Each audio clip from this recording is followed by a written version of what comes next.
Ja, hallo. Ihr wolltet ja hören, was mit den Arnold-Dämpfern ist.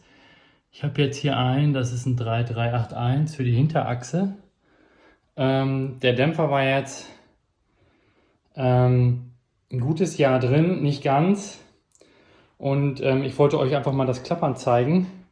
Und zwar muss das hier oben aus dem Bereich irgendwo herkommen. Weil ich lege das mal kurz weg.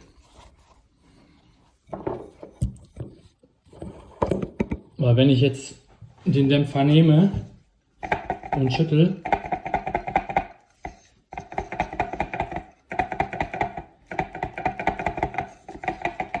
hört man das eindeutig. Ich werde jetzt nochmal reklamieren. Ja, ärgerlich. Ich habe gehofft, dass dann der Aftermarket vielleicht die Fehler weglässt. Hier nochmal ein paar Werte. Kommt auch aus den USA anscheinend. Arnold.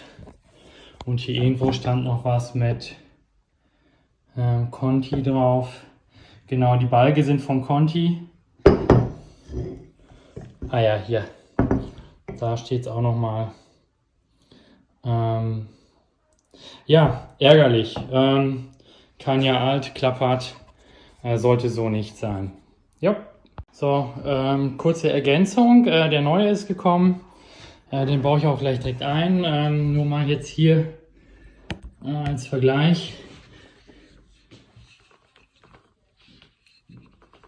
Das bisschen, was ihr da hört, das ist die Manschette. Aber da klappert nichts. Und hier der alte.